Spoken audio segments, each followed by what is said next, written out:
இந்த நிகழ்ச்சிக்கு முன்னிலை பொறுப்பேற்று வரவேண்டிருக்கக்கூடிய அருமையண்ணன் கா குழந்தைவேலன் அவர்களை முன்னிலையேற்று நடத்தி தருமாறு மிக தாழ்மையோடு கேட்டுக்கொள்கின்றோம்.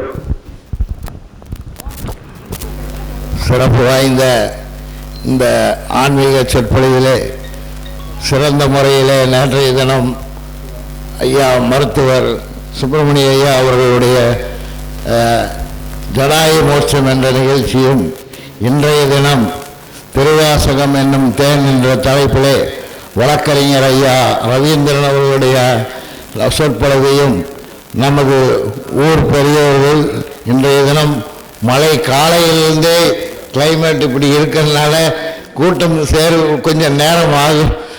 ஆகவே ரவீந்திரன் ஐயா அவர்கள் தங்களுடைய உரையை கூட்டம் நாங்கள் இருக்கிறத நினைக்காம நீங்கள் உங்களுடைய உரையை நாங்கள் முழுவதும் கேட்போம். நான் குறைந்தபட்சம் 1 மணி நேரம் 1.5 மணி நேரம் உங்களுடைய பேச்சுக்களை கேட்க நாங்கள் ஆவலாக உள்ளோம்.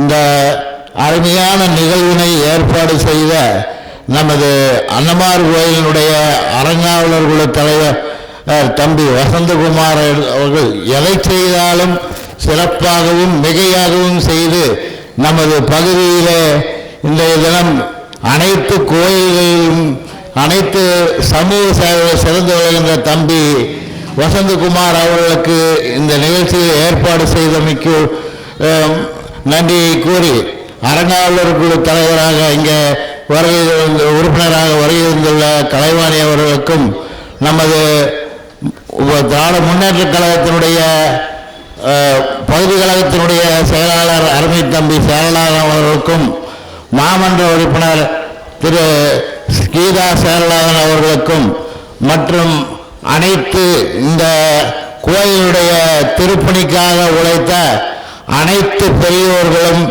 அனைத்து நண்பர்களுக்கும் அனைத்து தாய்மார்களுக்கும் வருகிற வரவேற்பதோடு இந்த வாய்ப்பினை கொடுத்த அன்னமார் கோயில் அறங்காவலர்களுக்கு நன்றியை கூறி விடைபெறுகிறேன். நன்றி, வணக்கம்.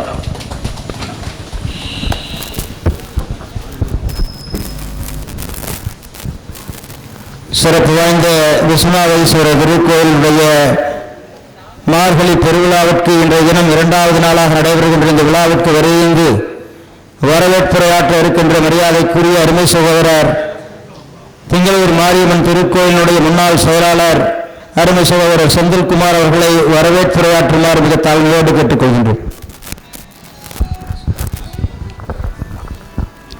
அருள்மிகு அண்ணன்மார் விஸ்வநாதர் திருக்கோயிலுடைய மார்கழி திருவிழாவின்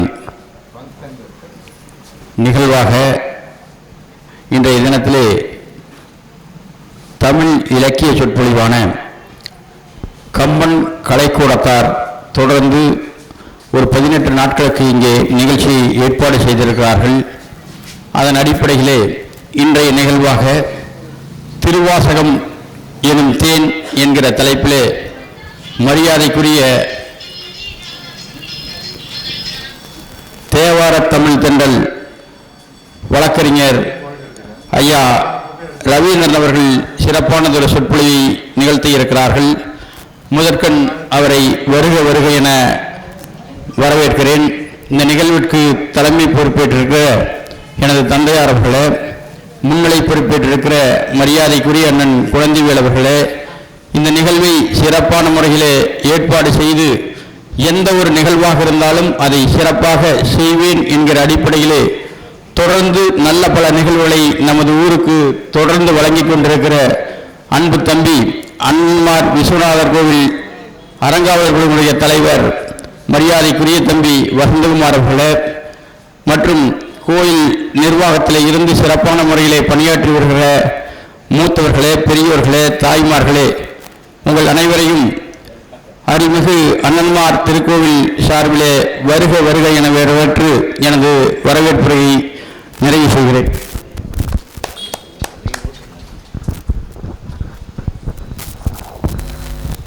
சிறப்பு வாய்ந்த 2வது நாள் நடைபெறுகின்ற இந்த சொற்பொழிவு விழாவுக்கு தலைமையேற்றிருக்கக்கூடிய பெரும் மதிப்பிற்கு மரியாதைக்கு உரிய அருமையண்ணன் உ.க. ராமசாமி அண்ணன் அவர்களுக்கு நமது பகுதியில் எண்ணற்ற ஆன்மீக பணிகளை செய்து கொண்டிருக்கக்கூடிய அருமையண்ணன் ஆசிரியர் சிவகுமாரன் அவர்கள் சால்வை அணிவித்து கௌரவிக்கின்றார்கள்.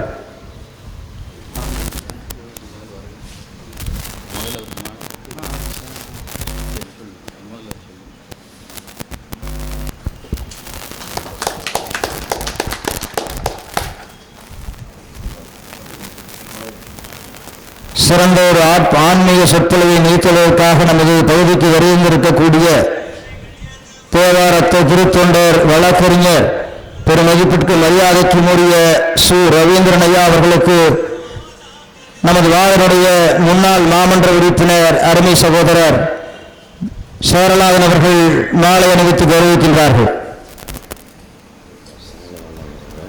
வருகின்றிருக்கக்கூடிய ரவீந்திரன் ஐயா அவர்களுக்கு அன்னமார் விஸ்வநாத திருக்கோயிலினுடைய முன்னாள் அறங்காவலர் அருமை சித்தப்பா உ.க. பழனிசாமி அவர்கள் மாலை அணிவித்து கௌரவிக்கின்றார்கள்.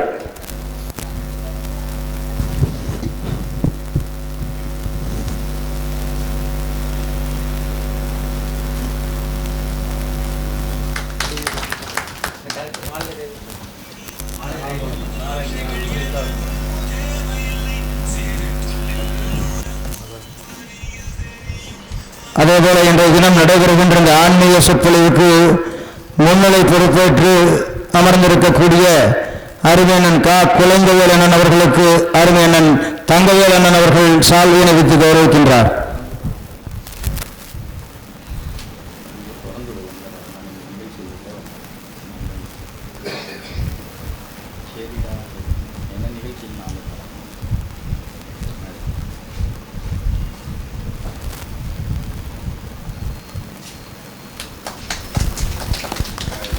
சிறப்பு வாய்ந்த ஆன்மீக சொற்பொழிவு நிகழ்ச்சிக்கு வரவேற்புரையாற்றி அமர்ந்திருக்கக்கூடிய அருமை சகோதரர் செந்தில்குமார் அவர்களுக்கு அருமையண்ணன் பன்னீர் அவர்கள் சால்வை அணிவித்து கௌரவிக்கின்றார்.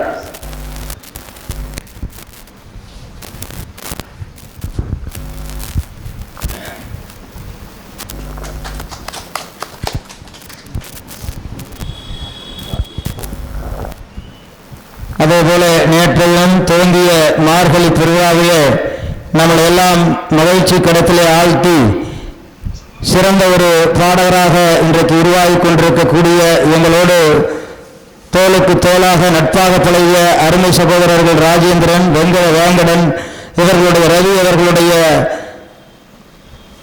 வேங்கடன் அவர்களுடைய புதல்வர் அருமை சகோதரர் கார்த்திக் அவர்கள் உங்களிடத்தில் மீண்டும் தன்னுடைய இன்னிசையை இன்றைக்கு உங்களிடத்தில் நிகழ்த்த உள்ளார்கள்.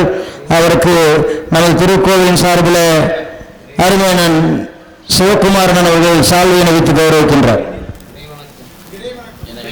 இறைவணக்கம். தென்னாடுடைய சிவனே போற்றி, எந்நாட்டவர்க்கும் இறைவா போற்றி. தம்பி கார்த்திகேயன் அவர்களுக்கு இங்கே நாள்தோறும் தினந்தோறும் கோயிலே இருந்து அறங்காவலர்களுக்கும் கோயிலுக்கும் எல்லா பணிகளும் சீரும் சிறப்பாக உதவி செய்து நடத்தி கொண்டிருக்கும் திரு ராஜேந்திரன் அவர்கள் சால்வை அணித்தார். அவர்களுக்கு மிக்க நன்றி. இப்போது தம்பி இறை வணக்கத்துடன் விழா தொடங்க உள்ளது.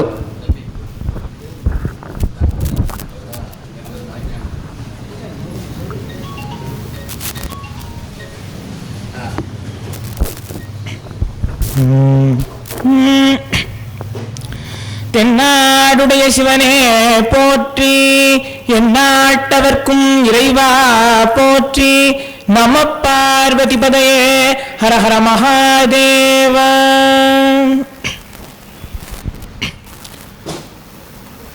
ஆடல் காணீரோ திருவிளையாடல் காணீரோ,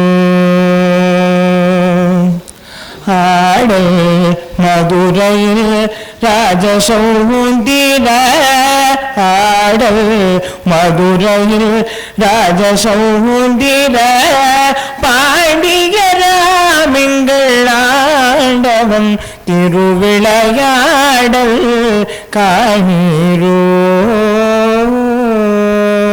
நரிதனை பரியாக்கி பரிதனை நரியாக்கி யானைக்கு முக்தி கொடுத்து,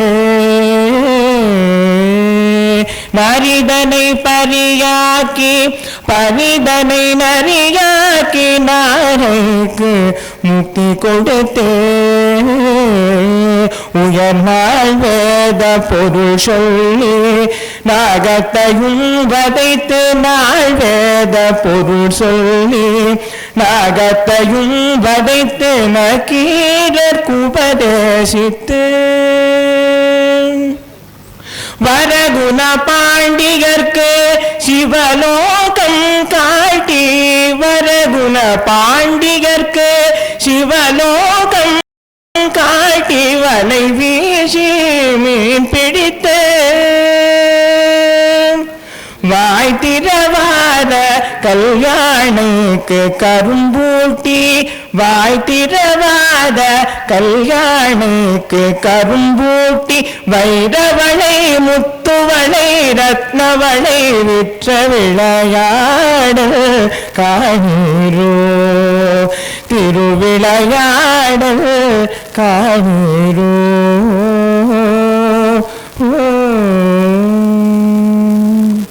தென்னாடுடைய சிவனே போற்றி எந்நாட்டவர்க்கும் இறைவா போற்றி.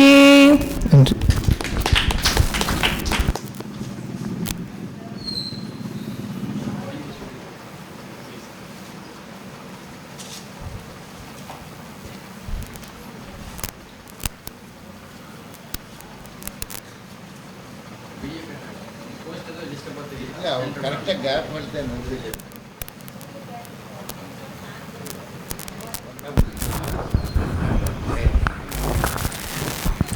திருவாசகம் என்னும் தேன் என்கிற தலைப்பிலே இன்றைக்கு திருவாசக தொண்டர் வழக்கறிஞர் பெருமரியாதைக்குரிய ஐயா ரவீந்திரன் அவர்கள் இன்றைக்கு திருவாசகம் என்னும் தேன் என்கிற தலைப்பிலே இன்றைக்கு பக்தி சொற்பொழிவாற்றிருக்கிறார்கள். திருவாசகத்திற்கு உருவாதார் ஒரு வாசகத்திற்கும் உருவார் என்று சொல்லுவார்கள். அப்படி திருவாசகத்தில் இருக்கக்கூடிய அந்த இனிமையான அந்த பாடல்கள், இன்னும் சொல்ல போனால் உலகத்திலே இருக்கக்கூடிய எல்லா மொழிகளை காட்டிலும் சிறப்பான மொழி என்பது தமிழ் மொழிதான் என்பதற்கு மிகச் சிறப்பான பாடல்கள் என்று சொல்லுகிற போது இந்த தொண்டராடி புரியாழ்வார் எழுதியிருக்கக்கூடிய பச்சைமா மலை போல் மேனி என்கிற அந்த பாடல்கள், இன்னும் சொல்ல போனால் திருவாசகத்திலே சொல்லியிருக்கக்கூடிய திருவினும் திருவாய் பொருளினும் பொருளாய் அருளினும் அருளாய் வடிவனும் வடிவனாய் என்று தொடங்குகிற அந்த பாடல் எல்லாம் இதெல்லாம் தமிழுக்கு மிக சிறப்பு சேர்த்திருக்கக்கூடிய பாடல்கள். இப்படி தமிழை உலகத்திலே இருக்கக்கூடிய எல்லா மொழிகளை காட்டிலும் தலை சிறந்த மொழி என்று சொல்லுவதற்கு காரணமாக அமைவது திருவாசகம் போன்ற இந்த பாடல்கள் எல்லாம் தான் நம் தமிழை உலக அரங்கில் மற்ற மொழிகளை காட்டிலும் உயர்த்தி பிடித்திருக்கிறது என்பதுதான் பெருமையான ஒரு விஷயம். இன்றைக்கு அந்த தலைப்பிலே ஐயா அவர்கள் உரையாட இருக்கிறார்கள். தமிழை பொறுத்தவரைக்கும் எத்தனையோ மொழிகள், இந்தியாவிலே மட்டும் 10,000த்திற்கும் மேற்பட்ட மொழிகள் இருக்கிறது. உலகத்திலே சொல்லுகிற போது 6 மொழிகள், 6 மொழிகளிலேயும் கிட்டத்தட்ட உங்களுக்கு எழுத்து வழக்கம் பேச்சு வழக்கம் என்று சொல்லுகிற போது எழுத்து வழக்கமும் பேச்சு வழக்கம் இருக்கக்கூடிய மொழி நம்முடைய தமிழ் மொழி மட்டும்தான். சமஸ்கிருதம் என்கிற அந்த மொழிக்கு எழுத்து வழக்கம் இருக்கிறது, பேச்சு வழக்கம் இல்லை. அதை தேவ பாஷை என்று சொல்லுவார்கள். நாம் அந்த தத்துவார்த்தமான பிரச்சனைகளுக்குள் வருவதில்லை. ஆனால் சமஸ்கிருதம் தேவ பாஷை என்று சொல்லுவார்கள், தமிழை நீச பாஷை என்று சொல்லுவார்கள். ஆனால் ஒரு டீ கடையிலே போய் சமஸ்கிருதத்திலே ஒரு டீ குடி என்று சமஸ்கிருதத்திலே இன்றைக்கு யாரும் சொல்லி வாங்கி குடிக்கவில்லை. காரணம், உலகத்திலே பேச்சு வழக்கம் இல்லாத ஒரு மொழி என்கிற போது தலை சிறந்த 6 மொழிகளில் சமஸ்கிருதத்தை சொல்லலாம், ஆனால் அதற்கு பேச்சு வழக்கம் இல்லை. ஹிப்ரு மொழியை 6 மொழிகளில் ஒன்றாக சொல்லுவார்கள். அந்த ஹிப்ரு மொழி இன்றைக்கு அழிந்து போய்விட்டது. லத்தீன் மொழி அழிந்ததற்கு பிறகு இன்றைக்கு கோடிக்கணக்கான ரூபாய்களை கொடுத்து அந்த லத்தீன் மொழியை உயிர்ப்பிப்பதற்கு போராடி கொண்டிருக்கிறார்கள். சீன மொழி என்று சொல்லுகிற போது அதற்கு நம்முடைய வள்ளுவன் காலத்திற்கு முன்பு, தொல்காப்பியர் காலத்திற்கு முன்பு இருக்கக்கூடிய பழமை என்று இல்லை என்கிற போது 6 மொழிகளிலேயும் தலையாய மொழியாக இருக்கக்கூடிய மொழி நம்முடைய தமிழ் மொழி தான். அந்த தமிழ் மொழியில் சிறந்த பலர்கள் என்று சொல்லுகிற போது திருவாசகத்தை சொல்லுவார்கள். இன்னும் சொல்ல போனால் உலகத்தையே 2 அடிகளில் அளந்தார் என்று சொல்லுவார்கள். ஆனால் 1.5 அடியில் அளந்தவன் வள்ளுவன், உலகத்தையே 1.5 அடியில் சுருக்கி வைத்தவர் நம்முடைய வள்ளுவ பெருந்தகை என்பதும் நம்முடைய தமிழுக்குண்டான பெருமை. இன்னும் சொல்ல போனால் தமிழிலே பக்தி சொற்பொழிவு என்று சொல்லி வருகிற போது கம்பன் கலைக்கூடத்தாருக்கு ஒரு அன்பான வேண்டுகோள், தமிழிலே இருக்கக்கூடிய இன்னும் பல புலவர்களுடைய பாடல்களை எல்லாம் இந்த உலகுக்கு கொண்டு வர வேண்டும் என்று சொல்லுகிறேன். சிலேடை கவிஞனுடைய காலமேக புலவன் என்று சொல்லுகிற தத்தித்தா தாதூதி தூதூதி தத்துதி துத்தி துதைதி துதைவத்தா தூதுதி தித்தித்த தித்தித்த தாது தித்தித்த தத்தாதோ தித்தித்த தாது கொண்டோ என்று காலமேக புலவன் பாடுவான். அதெல்லாம் பாடுகிற போது ஏதோ எவனோ சரக்கரையில் போய் போட்டு வந்து பேசுற மாதிரி இருக்கு. உண்மையிலேயே தத்தித்தா தூதூதி தாதூதி தத்துதி துத்தி துதைதி துதைதத்தா தூதுதி தித்தித்த தித்தித்த தாது தித்தித்த தத்தாதோ தித்தித்த தாது கொண்டே என்று சொல்லுகிற அந்த காலமேக புலவனில் இருக்கக்கூடிய அந்த சிலேடை பேச்சு என்பது உலகத்தில் எந்த மொழிகளிலும் இல்லை என்பதுதான் பெருமையான விஷயம். அதற்குண்டான அர்த்தம் தாவி என்று சொன்னால் பூந்தாது. தத்தி தத்தி தாவி சென்றுகிற பல பூக்களிலே சென்று அது உறிஞ்சி உறிஞ்சி தேனை குடிக்கிறது. அப்படி உறிஞ்சி உறிஞ்சி குடிக்கிற அந்த தேனில் எந்த பூவில் இருக்கக்கூடிய தேனினுடைய சுவை நல்ல சுவையாக இருந்தது என்று கேட்கிற அந்த கருத்தை தான் காலமேக புலவர் இப்படி சொல்லியிருக்கிறார். ஆங்கிலத்திற்கு வெறும் 200 ஆண்டுகள் தான் வரலாறு உண்டு. பல ஆயிரம் வரலாறு இருக்கக்கூடிய வரலாறுகளுக்கு மொழிகளுக்கு தமிழ் மொழிகளைப் போல எல்லா வளமும் 18 வகையான சிறப்புகளும் இருக்கக்கூடிய ஒற்றை மொழி என்றால் தமிழ் மொழிதான் என்கிற போது அந்த மொழியை உயர்த்தி பிடிப்பது திருவாசகம் போன்ற அந்த வார்த்தைகளை அடங்கியிருக்கக்கூடிய இனிமைகள் அடங்கியிருக்கக்கூடிய திருவாசகம். அந்த தலைப்பிலே இன்றைக்கு உரையாட வந்திருக்கிறார் என்று சொன்னால் வழக்கறிஞர், இன்னும் சொல்ல போனால் திருவாசகத்தினுடைய தொண்டன் என்றே தனது பெயரை புனைப்பெயராக வைத்திருக்கிற ஐயா அவர்களுடைய உரையை தடையில்லாமல் பேசுவதற்கு விடைபெற்றுக் கொள்கிறேன். நன்றி, வணக்கம்.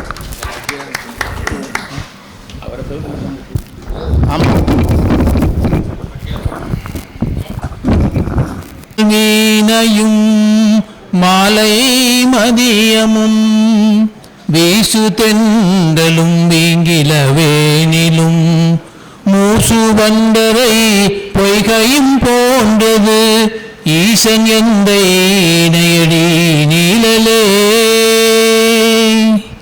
பச்சை மாமலை போல் மேனி பவளவாய் கமலச் செங்கன் அச்சுதா அமரர் ஏரே ஆயதம் கொழுந்தே என்னும் இச்சுவை தவிர போய் இந்திரலோகமாலும் அச்சுவை பெரும் வேண்டேன் அரங்கமாநகருளானே பல்லாண்டு பல்லாண்டு பல்லாயிரத்தாண்டு பல கோடி 100,000 மல்லாண்ட தெந்தோன் மணிவண்ணா உன் சேவடி சேவித்திருக்காப்பு அடியோமோடும் நின்னோடும் பிரிவின்றி 1000 பல்லாண்டு வடிவாய் நின்வள மார்பினில் வாழ்கின்ற மங்கையும் பல்லாண்டு வடிவா சோதி வளத்துறையும் சுடராளியும் பல்லாண்டு படை போர் புக்கு முழங்கும் பாஞ்சு சன்யமும் பல்லாண்டே இடரினும் தளரினும் எனதொரு நோய் தொடரினும் உணகலல் தொழுது எழுவேன் கடல்களில் அமுதொடு கலந்த நஞ்சை நிழலடக்கிய வேதியனே இதுவோ என ஆளுமாறு ஈவதன் நமக்கில்லையே அதுவோ உனது நின்னருள் ஆவது துறையரனே உலகலாம் உணர்ந்து ஓதற்கரியவன் நிலவுலாகிய நீமலி வேணியன் அலையில் சோதியன் நம்பளத்தாடுவான் மலசிலம்படி வாழ்த்தி வணங்குவான். என்னை இறைவன் நன்றாக படைத்தனன் தன்னை நன்றாக தமிழ் செய்யுமாறு. அன்னமார் திருக்கோவிலின் அறங்காவலர் குழு பெருமக்களே, இந்த நிகழ்ச்சிக்கு வந்திருக்கும் ஆண்டோர்களே சான்றோர்களே, உங்கள் அனைவருக்கும் என்னுடைய பணிவான வணக்கத்தை முதலில் தெரிவித்துக் கொள்கிறேன். இந்த சேர்லாவன் போன்ற சொற்பொழிவாளர்கள் பேசுவதை கேட்கும்போது எங்களுக்கு கொஞ்சம் பயமாக இருக்கிறது. ஆன்மீக சொற்பொழிவாளர் என்று சொல்லிக் கொண்டு வந்து நாங்கள் பேசுவதை விட ஒரு படி மேலே அவர்கள் பேசுகிறார்கள் போது உண்மையில் நமக்கு மகிழ்ச்சியாக இருக்கிறது. ஏனென்றால் தமிழ் அப்படி நமக்கு ஒரு உதவியை செய்திருக்கிறது. நீங்க தமிழ் இலக்கியம் எப்படி வளர்ந்தது அப்படிங்கிறதுக்கு நேற்றைய சொன்னார். பக்தி இலக்கியம் ஒரு முக்கியமான காரணமாக இருந்தது. ஏனென்று கேட்டால் பக்தி இலக்கியம் அப்ப என்ன நடந்ததுன்னா, இந்த ஆழ்வார்களும் நாயன்மார்களும் எல்லோரும் பாடி போயிடுவாங்க. ஞானசம்பந்த பெருமானும் சரி, நாவுக்கரசரும் கோயில்ல போய் பாடுவாங்க. அவங்க பாடுவதை யார் எழுதிப்பது, யார் எழுதிப்பதற்கு அந்த காலத்துல சரியான வசதி இல்லை. அப்ப என்ன பண்ணுவாங்கன்னா, ஞானசம்பந்த கூடவே இந்த பாணர்கள் போவாங்களாம், அதாவது பாடல் பாடுபவர்கள். அவங்க என்ன பண்ணுவாங்க, போய் ஞானசம்பந்த பெருமான் பாடுவதை அப்படியே கேட்டுட்டு அதை திரும்ப பாடுகிற சக்தியை அவர்கள் பெற்றிருந்தார்கள். அந்த மாதிரி அவர்கள் ஞானசம்பந்த பாடிய பாடல்களையும் நாவுக்கரசர் பாடிய பாடல்களையும் அப்படியே மனதில் உள்வாங்கி கொண்டு அவற்றை திரும்ப திரும்ப பாடினார்கள். அது கோயில்ல பாடும்போது அந்த பாடல்கள் திரும்ப திரும்ப பாடப்பட்டதால் எல்லோருக்கும் அது பரிச்சயமாயிற்று. அதனாலதான் அந்த இலக்கியம், ஏன்னா திருக்குறள்லாம் இன்றைக்கு கிட்டத்தட்ட 200 வருடங்களுக்கு முன்னால் தான் நம் கைக்கு கிடைத்தது. அதற்கு முன்னால எப்படி நாம் தமிழை வளர்த்தோம் என்றால், இந்த மாதிரி பக்தி இலக்கியங்கள் இருக்கிற பாடல்கள், அந்த பாடல்கள் எல்லாம் கோவில்களிலே பாடப்பட்ட போது அது தமிழுக்கு ஒரு சிறப்பு செய்வதாக இருந்தது. அதன் அடிப்படையில் தான் தமிழ் இவ்வளவு தூரம் வளர்ந்திருக்கிறது. அதனால தமிழ் வளர்ச்சிக்கு பக்தி இலக்கியம் ஒரு முக்கியமான காரணம் என்பது என்னுடைய கருத்து. இப்ப நம்ம திருவாசகத்திற்கு வருவோம். திருவாசகத்திற்கு உருகாதார் ஒரு வாசகத்துக்கும் உருகார், ரொம்ப அருமையா சொன்னார். திருவாசகம் ஏன் அப்படி அந்த எல்லாரும் உருகுகிற நிலைமைக்கு ஏன் எப்படி திருவாசகம் வந்ததுன்னா, திருவாசகத்தின் சிறப்பே தாங்க. அழுது அழுது தொழுது தொழுது பாடுகிற பாடலாக திருவாசகம் இருக்கிறது. மாணிக்க வாசகர் பாடிய பாடல் நம் மனதை பிசைய வைப்பதாக இருக்கிறது. திருவாசகத்தின் சிறப்பு நிறைய இருக்குங்க. அந்த திருவாசகத்தின் சிறப்பை நாம் இன்னைக்கு பார்க்க போறோம். திருவாசகத்தை பாடுவதாலும் திருவாசகத்தை கேட்பதாலும் என்ன பலன் என்றால், மறுமை என்பது இருக்காது. திருவாசகத்தை நாம் கேட்டோமானால், திருவாசகத்தை பேசினோமானால் நமக்கு மறுவாழ்வு என்பது இல்லை, மறுபிறவி என்பது இல்லை. இதுதான் முதல் திருவாசகத்தின் சிறப்பு. தென்னாடுடைய சிவனே போற்றி எந்நாட்டவர்க்கும் இறைவா போற்றின்னு தம்பி கார்த்திக் பாடினார். இதுக்கு என்ன பொருள்? இந்த பொண்ணை நான் சொல்வதை விட ஒரு கத்தோலிக்க பாதிரியார் ஜெகத் கஸ்பர் அப்படிங்கிறவர் பேசுறாங்க. திருவாசகத்தின் சிறப்பை பேசுவது யாரு? ஒரு கத்தோலிக்க பாதிரியார். அவர் பேசுறார், தென்னாடுடைய சிவனே போற்றி எந்நாட்டவர்க்கும் இறைவா போற்றினா அதுக்கு என்ன பொருள் என்றால், தென்னாட்டில் எவன் சிவன் என்று அழைக்கப்படுகிறானோ அவன் உலகத்தில் இறைவன் என்று அழைக்கப்படுகிறான். அப்ப உலகத்தில் எவன் இறைவன் என்று அழைக்கப்படுகிறானோ அவன் தென்னாட்டில் சிவன் அழைக்கப்படுகிறான். எவ்வளவு அற்புதமான ஒரு கருத்தை திருவாசகம் நமக்கு சொல்லித் தருகிறது. இந்த திருவாசகத்துக்கு ஒரு காப்பு பாடல் இருக்குங்க. திருவாசகத்தை போற்றி பாடிய பாடல், தொல்லை இரும்பிறவி சூழும் தலை நீக்கி அல்லலறுத்து ஆனந்தமாக்கியதே எல்லை மறுவா நெறியிலிக்கும் வாதவூர் என்கோன் திருவாசகம் எனும் தேன். இந்த திருவாசகத்தை நாம் பாடினோம் என்றால் நமக்கு என்னென்னலாம் கிடைக்குமா? தொல்லை இரும்பிறவி சூழும் தலை நீக்கி, தொல்லையே இருக்காது, துன்பம் என்பது இருக்காது, துன்பம் என்பது இருக்காது. இன்பமயமான ஒரு வாழ்க்கைக்கு நமக்கு என்ன வேணும்? திருவாசகம் வேணும். தொல்லை இரும்பிறவி சூழும் தலை நீக்கி, நமக்கு வர்ற கஷ்டங்களை எல்லாம் நீக்கும். தொல்லை இரும்பிறவி சூழும் தலை நீக்கி அல்லல் அறுத்து ஆனந்தமாக்கியதே. ஆனந்தம்ங்கிறது வேறு, மகிழ்ச்சி என்பது வேறு. மகிழ்ச்சிங்கிறது இப்ப வந்துட்டு போயிடும். ஆனால் ஆனந்தம் என்பது நிரந்தரமான மகிழ்ச்சிக்கு பேர் தான் ஆனந்தம். அப்ப நிரந்தரமான மகிழ்ச்சி எப்படி நமக்கு கிடைக்கும் என்றால், திருவாசகத்தை கேட்க வேண்டும் அல்லது பாட வேண்டும். இந்த தொல்லை இரும்பிறவி சூழும் தலை நீக்கிங்கிற இந்த பாடலுக்கு ஒரு சிறப்பு இருக்குங்க. இரண்டாவது உலக யுத்தம் நடந்து கொண்டிருந்தது. அந்த யுத்தம் நடக்கும்போது பர்மா அப்படிங்கிற நாடு, இப்போ அதுக்கு பேர் மயன்மார், இந்த பர்மா என்கிற நாடு ஜப்பானியர் வசம் போயிடுச்சு. ஐஎன்ஏ இந்திய தேசப்படைங்கிற சுபாஷ் சந்திர போஸ் அவர்கள் தலைமையில் இங்கிருந்து நிறைய தமிழர்கள், நிறைய இந்தியர்கள் இந்த படையில சேர்ந்து பர்மாவில் போராடினார்கள். பர்மா அவர்கள் கைவசம் வந்துவிட்டது. அப்ப என்ன செய்யறாங்கன்னா, அங்க இருக்கிற எல்லா இந்தியர்களும் அங்கிருந்து கிளம்பி இந்தியாவுக்கு போகிறாங்க. ஏன்னா இனிமேல் இங்க நம்ம பிழைக்க முடியாதுன்னு சொல்லி அங்கிருந்து கிளம்பி இந்தியாவுக்கு வருகிறார்கள். கடைசியா ஒரு கப்பல் புறப்படுகிறது. அந்த கப்பல்ல புறப்பட்டு எல்லாரும் போயாகணும். காரைக்குடி சேர்ந்த ஒரு செட்டியார் அங்கிருந்து பெட்டி தூக்கி வேகமா வரார். அந்த ஐஎன்ஏ அதிகாரி, அந்த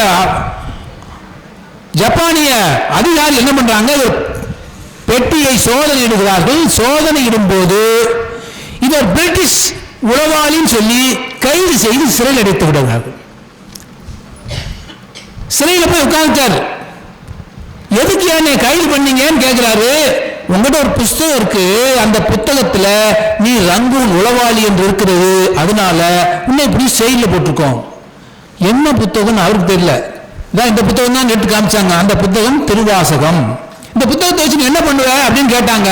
சொல்றாரு, இந்த புத்தகத்தை நான் தினந்தோறும் என் பூஜை அறையில் வைத்து வழிபட்டு அதை பாடுவேன். இது தப்பா?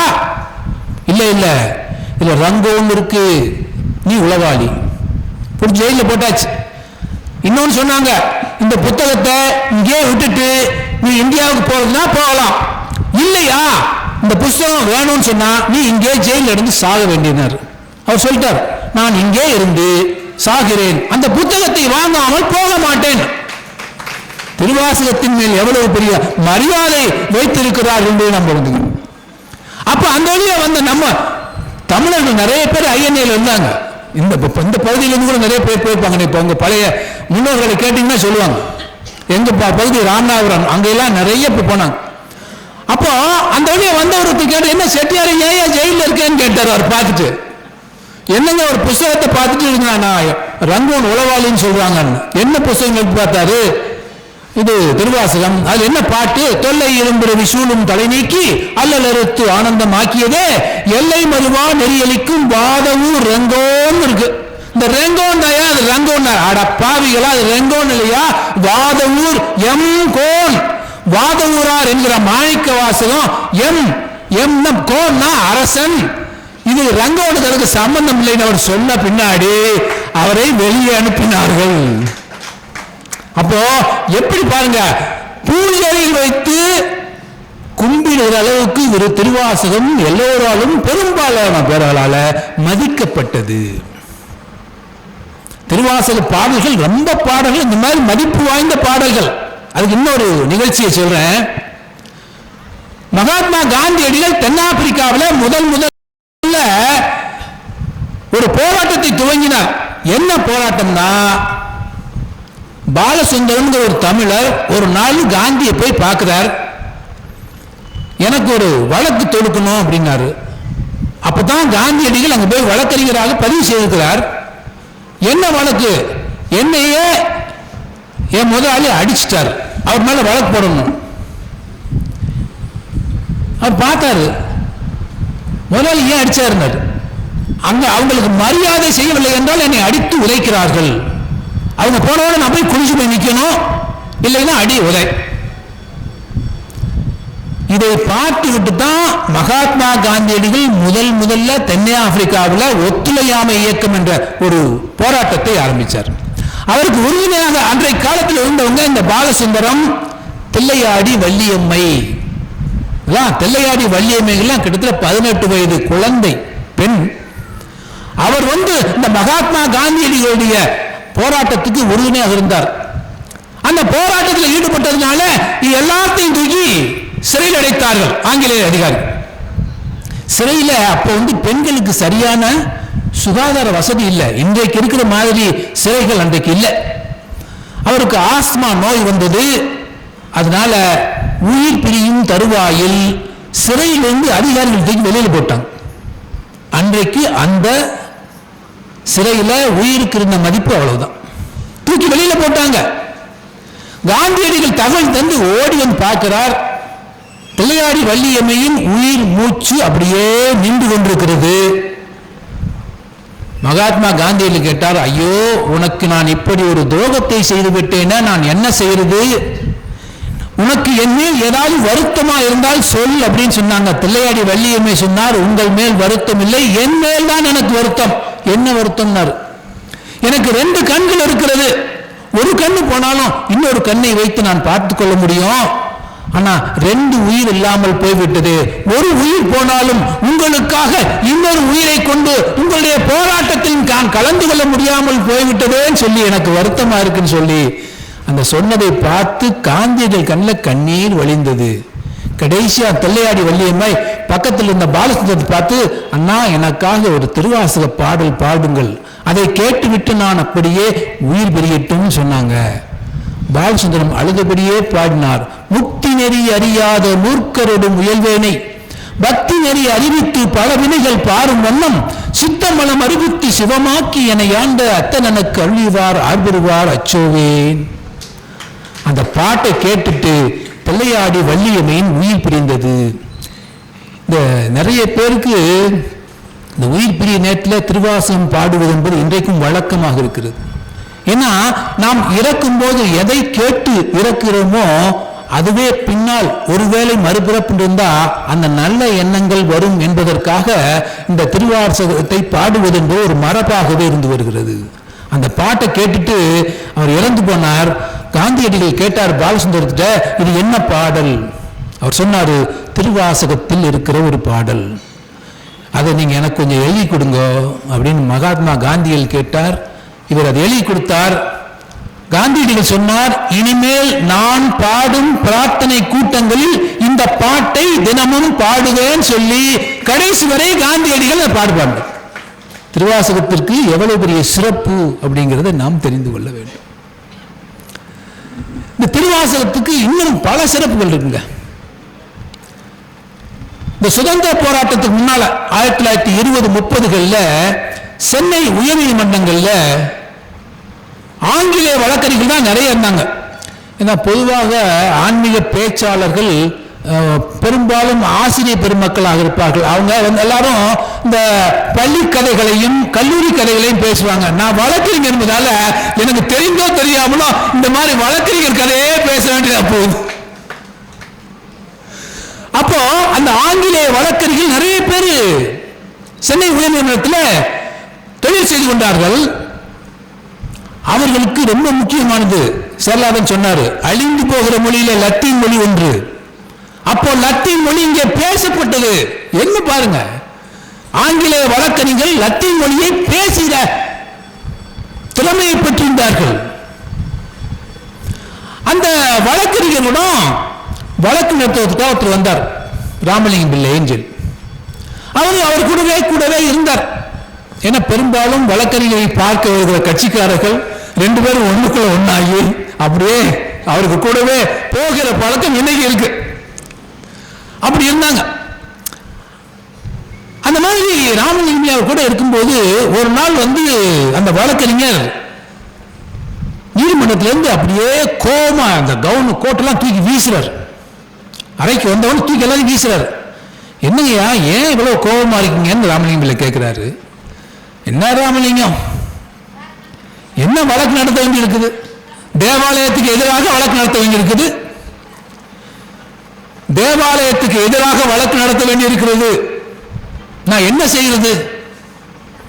இறைவனுக்கு எதிராகவே வழக்கு நடத்துவதா? அவருக்கு ரொம்ப மனசு வேதனையா இருந்தது. அப்போ நான் ராமலிங்கம் சொன்னாரு, என்னங்க இதுக்கெல்லாம் போய் வருத்தப்பட்டு, இது தொழில் தர்மம், இது எல்லா பக்கமும் இருக்கிறதாங்க, எங்களுடைய இலக்கியத்திலும் அது இருக்கிறது அப்படின்னாரு. உங்க இலக்கியத்தில் என்ன இருக்கு அப்படின்னு கேட்டார்.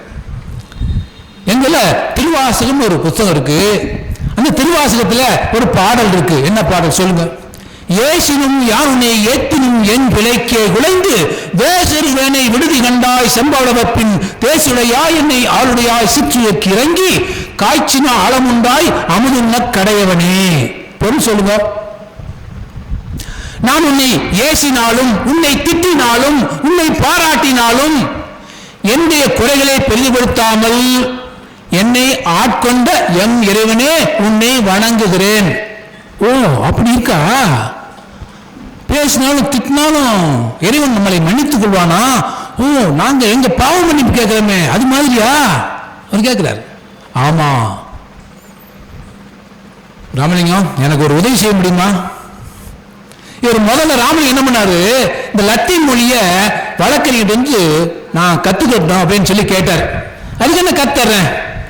முதல்ல லத்தீன் மொழியை ராமலிங்கம் அவரிடம் வந்து கற்றுக்கொண்டிருந்தார். இப்போ வக்கீல் என்ன சொன்னார்னா, ராமலிங்கம் நான் உனக்கு லத்தீன் கற்றுக் கொடுக்குறேன்ல, அதே மாதிரி எனக்கு நீ திருவாசகத்தை எனக்கு கற்றுக் கொடுக்க வேண்டும். சரி சரி என்னார். 6 மணிக்கு வழக்கறிஞர் லத்தீன் மொழியை இவர் கற்றுக் கொடுப்பாரு, 7 மணிக்கு இவர் குருவாயிருவாரு. அவர் சீடனாக இருந்து திருவாசகத்தை கற்றுக்கொண்டிருந்தார். இப்படி கொஞ்ச நாள் ஆச்சுங்க. ஒரு நாள் வழக்கறிஞருக்கு உடம்பு சரியில்லை, படுத்திருக்கிறார். நண்பர் ராமலிங்கம் போறாரு. ஐயா என்ன உடம்புக்கு? என்னமோ தெரியல, ஒரு மாதிரி சோர்வாக இருக்கிறது, எனக்கு ஏதாவது இந்த திருவாசகத்தில் பாடல் சொல்ல. சரிங்க. மாவடு வகிரன்ன கன்னிபங்கா நின் மலரடிக்கே கூவிடுவாய் கும்பிக்கே இடுவாய் நின் குறிப்பறியேன் பாவிழையாடு குழல் போல் கறந்ததுள்ளம் ஆகடுவேன் உடையாய் அடியேன் என் அடைக்கலமே. பொருள் சொல்லுங்க. மாவடு வகிரன்ன கன்னி, அது மாவடுவை போன்ற கண்களை உடைய பார்வதியின் கணவனாகிய சிவபெருமானே. மாவடு வகிரன்ன கன்னிபங்கா நின் மலரடிக்கே கூவிடுவாய் கும்பிக்கே இடுவாய். கும்பினா வயிறு. என்ன சொல்றாரு? என்னை இன்னொரு வயிற்றில் கொண்டு போய் பிறக்காமல் செய் அப்படின்னு அர்த்தம். இன்னொரு பிறவி எனக்கு வேண்டாம். சொன்ன உடனே அவருக்கு ரொம்ப ஆச்சரியமா போச்சு. உடனே ராமன் சொல்றாரு, ராமலிங்கம் இந்த எனக்கு கண் பார்வைக்கு படுற மாதிரி அந்த 2 வரியை மட்டும் எழுதுங்க, இந்த 2 வரி வேண்டாம். மாவடு வகிரன்ன கன்னிபங்கா நின் மலரடிக்கே கூவிடுவாய் கும்பிக்கே இடுவாய் நின் குறிப்பறியேன். சரி எழுதி வச்சுட்டாரு. சரி ராமலிங்கம் நீங்க கிளம்புங்க, பார்க்கலாம். சரின்னு கிளம்பிட்டாரு. கிளம்பும்போது பார்த்தாரு, ஒரு வழக்கறிஞர் பாடிட்டே இருக்கார். மாவடு வகிரன்ன கன்னிபங்கா நின் மலரடிக்கே கூவிடுவாய் கும்பிக்கே இடுவாய் நின் குறிப்பறியேன். போட்டு அடுத்த நாள் காலில் வந்து பார்க்கிறாரு, வழக்கறிஞர் உயிர் பிரிந்திருந்தது. அன்றைக்கு முழுவதும் அவர் அந்த பாடலை பாடியபடியே முக்தி அடைந்திருந்தார். அப்படிங்கிறத பார்க்கும்போது திருவாசகத்தின் சிறப்பை நம்ம மட்டும் இல்லைங்க, பிற மதத்தவரும் இதை மதித்தார்கள் அப்படிங்கிறது தான் இதுக்குள்ள சிறப்பு. ஜி போப்புக்கு தெரியும், தமிழுக்கு அணி சேர்த்தவர்களை ஜி போப்புக்கு மேல வேற ஒரு ஆங்கிலேயரை பார்க்க முடியாது. அப்படி அற்புதமான திருக்குறளுக்கு மொழிபெயர்த்தது என்ன, எத்தனை தமிழ் இலக்கியங்களை மொழிபெயர்த்து கொடுத்தவர். அவரு தமிழ்நாட்டுக்கு வருகிறார். தமிழ்நாட்டுக்கு எதுக்கு வராரு?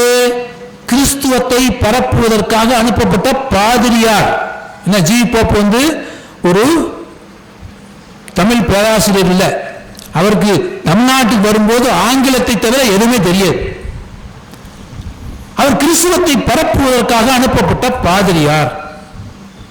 அவர் வந்தாரு, தமிழ் மொழியை படித்தார். ஏன்னா தமிழ்ல பேச தெரிந்தால்தான் இந்த மக்களிடம் கிறிஸ்துவத்தை பற்றி பேச முடியும். அதற்காக தமிழை படித்தார். தமிழ் மேல் காதல் கொண்டார். திருவாசகத்தின் மேல் தீராத காதல் கொண்டார். ரொம்ப முக்கியமானது. எல்லாம் முடிச்சுட்டு இங்கிலாந்துக்கு போயிட்டார். இங்கிலாந்துல ஆக்ஸ்போர்ட் பல்கலைக்கழகத்திலே பேராசிரியராக இருக்கிறார். அந்த பல்கலைக்கழகத்தினுடைய துணைவேந்தர் இவருடைய தமிழ் புலமையை பற்றி நன்கு தெரிந்தவர். அவர் ஒரு நாள் கூப்பிட்டு, போப் நீங்க இந்த திருவாசகத்தை நல்லா படிச்சிருக்கீங்களாமே, அதை ஆங்கிலத்தில் மொழிபெயர்த்தால் என்ன அப்படின்னு கேட்டார். அப்போ போப்புக்கு வயசு 90. அவர் சொன்னாரு, எனக்கு இப்பவே 90 வயசாச்சு. இப்ப போய் நான் மொழிபெயர்ப்பு செய்து எத்தனை வயசாகுதோ எத்தனை வருஷம் ஆகுதோ அதுவரை நான் இருப்பனோ இல்லையோ.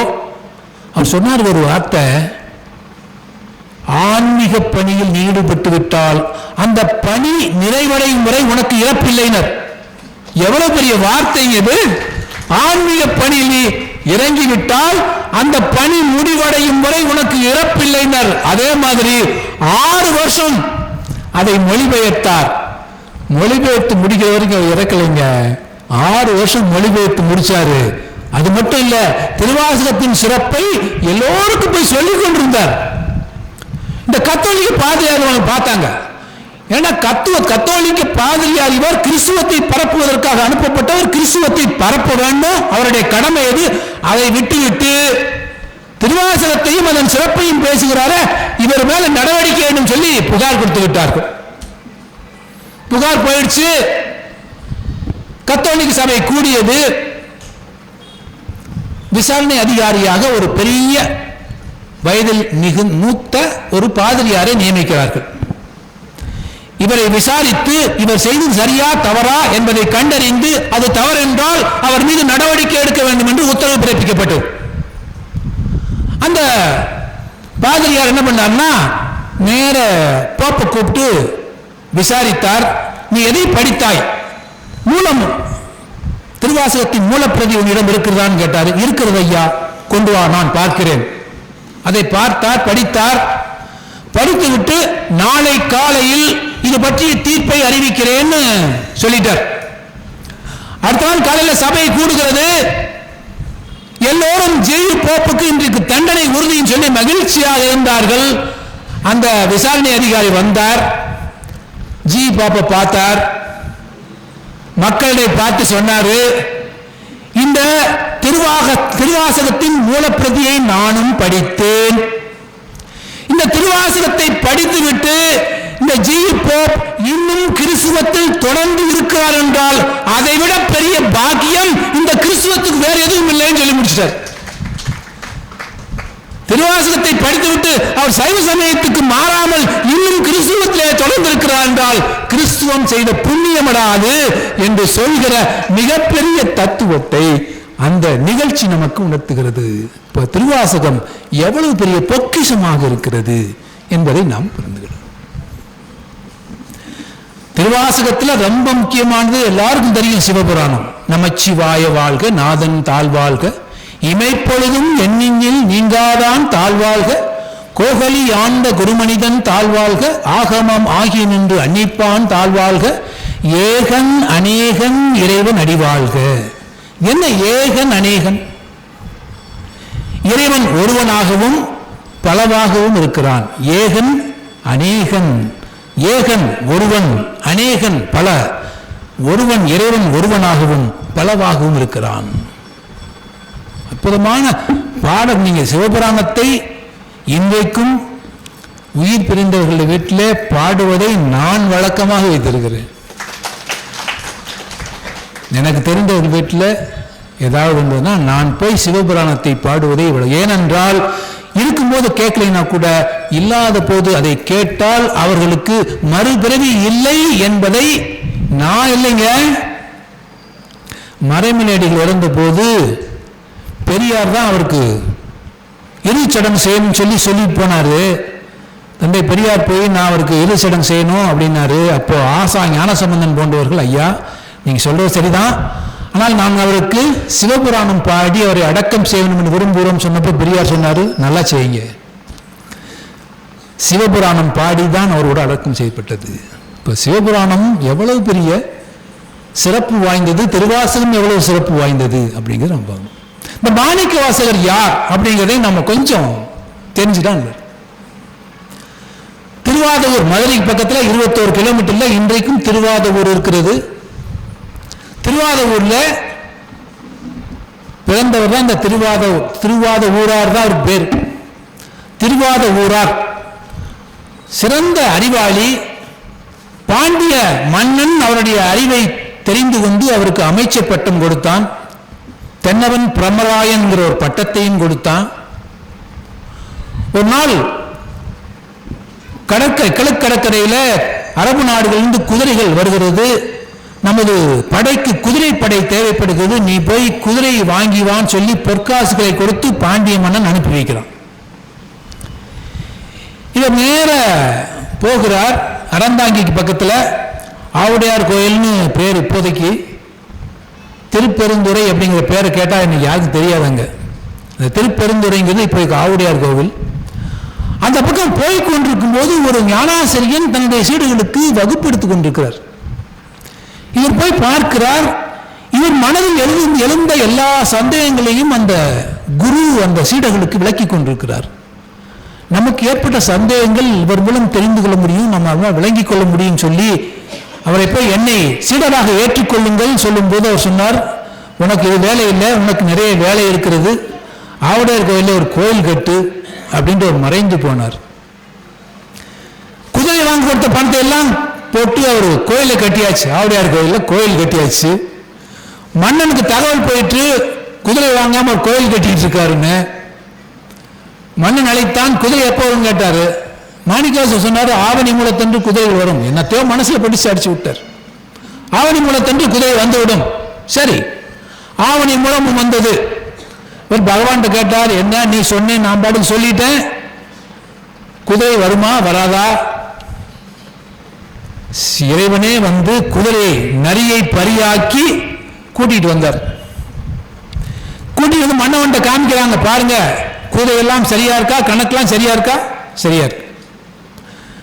லாயத்தில் கட்டியாச்சு, போயாச்சு. இரவு 12 மணிக்கு குதிரை எல்லாம் மறுபடியும் நரியாக்கி எல்லா குதிரையும் கடிச்சிட்டு ஓடிடுச்சு. ஏன் நரியை பரியாக்க வேண்டும்? அது ஒரு கேள்வி வருது இல்ல. எத்தனையோ மிருகம் இருக்கு, அதே நரியை போய் பரியாக்க, நரியை குதிரையாக்கணும். நீங்க இந்த மிருக காட்சி சாலைக்கெல்லாம் போயிருப்பீங்க. அங்கே கரடியை வைத்து வித்தை காட்டுவார்கள். சிங்கம், புலி, யானை எல்லாத்தையும் வச்சு வித்தை காட்டுவாங்க. நரியை பார்க்கவே முடியாது. எந்த மிருக காட்சியிலும் நரி இருக்காது. ஏன் தெரியுமா? நரி எவர் பேச்சையும் கேட்காது. நரித்தனம் முடிச்சவனா இருக்கான்னு சொல்றோம்ல, நரி எவன் பேச்சையும் கேட்காது. அவன் அதை பழக்கப்படுத்தவே முடியாது. ஏன் நரியை பரியாக்கினான்? எவன் அடங்க மறுக்கிறானோ அவனையும் அடக்க முடியும் என்னால் என்கிற அந்த இறை தத்துவத்தை நமக்கு உணர்த்துவதற்காக தான் நரியை பரியாக்கிய கொண்டு வந்தாருங்க. கழிச்சு ஓடி போச்சு. பாண்டிய மன்னன் மாணிக்கவாசகர் இழுத்து வராம திருட்டுத்தனமா பண்றேன் சொல்லி வைகை ஆற்று மணல்ல கட்டி வச்சுட்டாங்க. நல்ல மதியம் வெயில்ல வைகை ஆற்று மணல். அந்த காலத்துல வைகை ஆற்றுல மணல் தான் ஓடி இருக்கு. இப்பதான் வைகை ஆற்றுல வெள்ளம் எல்லாம் வருகிறதாக நமக்கு செய்தி வருகிறது. ஏன் வைகை ஆற்றை கொண்டு வந்தா, வைகை ஆற்றுக்கு ஒரு சிறப்பு இருக்குங்க. எல்லா நதிகளும் போய் கடலில் கலக்கும், வைகை கடலில் கலக்காது. ராமநாதபுரம் மாவட்டத்தில் ராமநாதபுரம் பெரிய கண்மாயின் இருக்கு. அந்த கண்மாயில போய் கலந்தோடு நின்று போயிடும். அதுக்கு மேல தண்ணி இருக்காது. வைகை ஆற்றுல அதுக்கு மேல தண்ணி போகாது. அங்க போய் நின்றுடும், அவ்வளவுதான். இல்ல இன்னொரு குறிப்பும் இருக்கிறதுங்க. ஏன் வந்து கடல்ல வைகை கலக்கவில்லைங்கிறதுக்கு அதுக்கு ஒரு விளக்கம் சொல்றாங்க பாருங்க. கடலை கடைந்துதானே அமுதம் கிடைத்தது, நஞ்சும் கிடைத்தது. அந்த நஞ்சு கிடைத்த கடலில் நான் போய் கலக்க மாட்டேன்னு வைகை ஆறு போராட்டம் பண்ணலாம். அப்பேற்பட்ட அந்த வைகை ஆற்று மணல்ல கட்டி வச்சிட்டார். இறைவன் பார்த்தான், ஐயோ நமது சீடனுக்கு இப்படி ஒரு சோதனையா.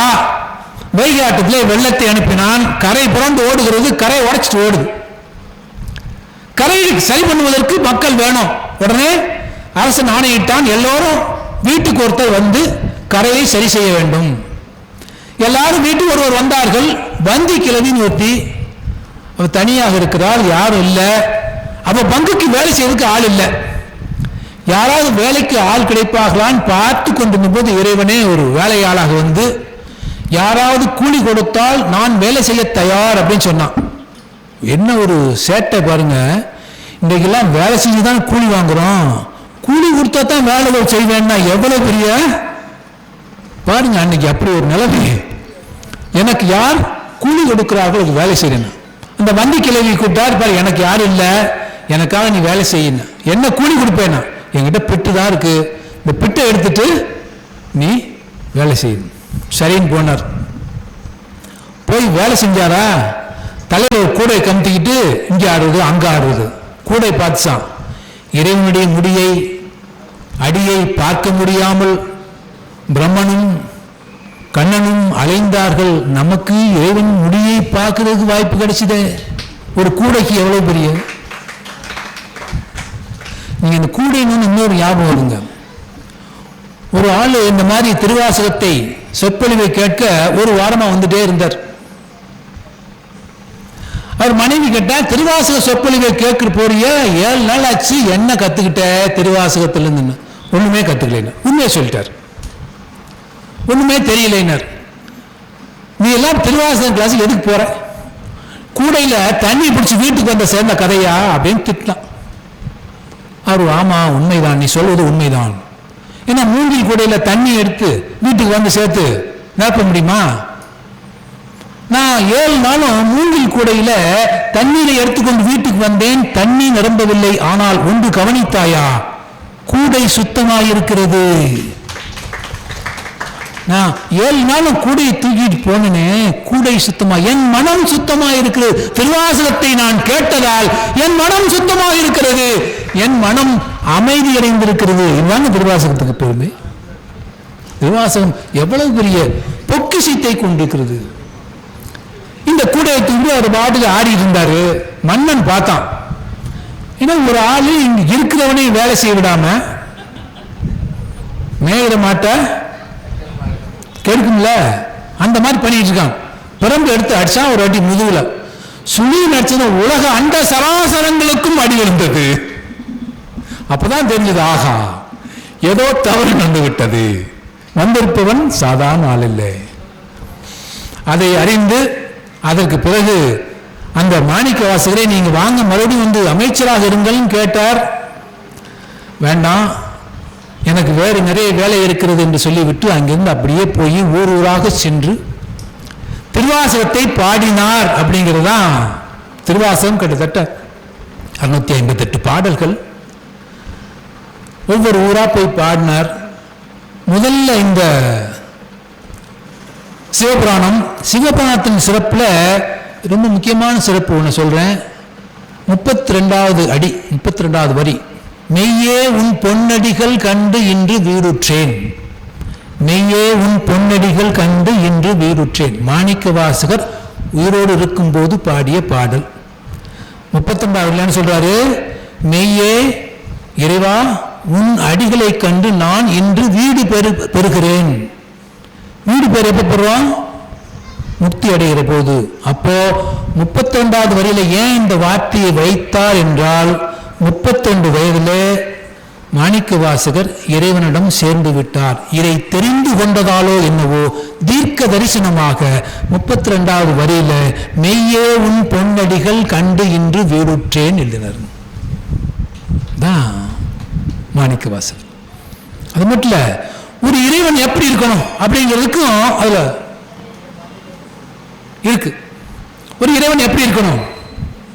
மெய்யே உன் பொன்னடிகள் கண்டு என்று வீடு விட்டேன், உய்ய என் இல்லத்துள் ஓங்காரமன் என்ற மெய்யா விமலா விடைப்பாக வேதங்கள் ஐயா என ஓங்கி ஆழ்ந்து அகன்ற நுண்ணியன்.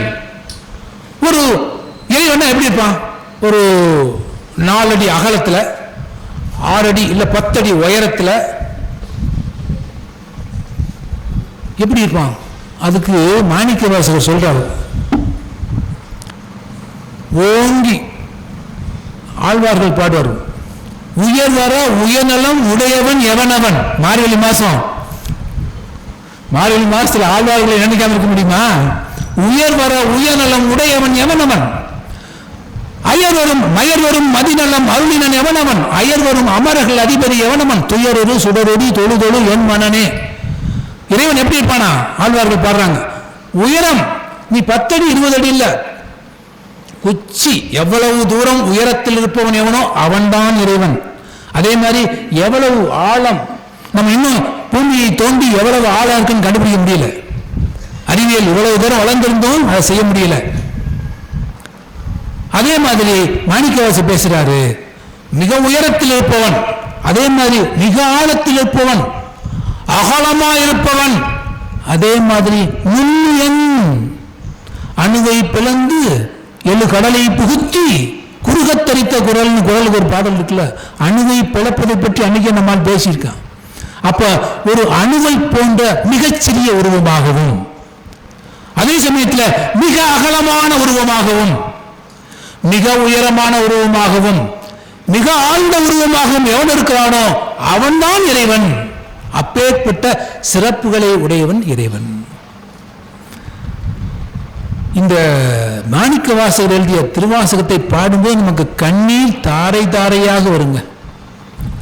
அறம் பாவையினும் அருங்கயிற்றால் கட்டி புறம் தோல் போத்தெங்கும் புழு அழுக்கு மூடி மலம் சோறும் 9 வாயிற்குடிலை மலங்க பிணைந்தும் வஞ்சனையை செய்ய விலங்கு மனத்தால் விமலா உனக்கு கலந்த அன்பாகி கசிந்து நுருகும் நலம் தானில்லாத சிறியர்க்கு நல்கி நிலந்தன் மேல் வந்தருளி நீள்கலைகள் காட்டி ஞாயிற்கடையாய் கிடந்த அடியேற்கு தாயிற் சிறந்த தயாவான தத்துவனே. நம்ம உயிரினங்கள்ல ரொம்ப சீப்பா ரொம்ப கேவலமா நினைக்கிறோம். நாய், நாய் மிக உயர்ந்தது தாய். தாயிற் சிறந்ததொரு கோயிலும் இல்லை, தந்தை செயல் மிக்கதோர் மந்தமும் இல்லை. நேற்று ஐயா மருத்துவர் ஐயா பேசும்போது ரொம்ப அற்புதமா பேசினாங்க. அப்போ தாயை போன்றவனாக இறைவன் இருக்கிறான். எப்பேற்பட்ட தத்துவத்தை அத கொண்டு வந்து வைக்கிறாங்க. இந்த மாதிரி நிறைய நீங்க சிவபுராணத்தில் ஒவ்வொரு வரியை எடுத்து பல மணி நேரங்கள் விளக்கம் பேசலாங்க. அப்பேற்பட்ட அற்புதமான கருத்துக்களை கொண்டதாக சிவபுராணம். அதை முடிச்சு அப்படியே போறாரு. வானாகி மண்ணாகி வழியாகி ஒளியாகி ஊனாகி உயிராகி உண்மையுமாய் இன்மையுமாய் கோனாகி யான் என்ற அவரவரை கூத்தாட்டு வானாகி நின்றாயே என் சொல்லி வாழ்த்துவனே. நீங்க கடவுள் மறுப்பாளர்கள் பேசும்போது இந்த பாடலை மேற்கோள் காட்டுவார்கள். சிவ வீரபாண்டியனுடைய பேச்சை நான் ரொம்ப விரும்பி கேட்பது உண்டு.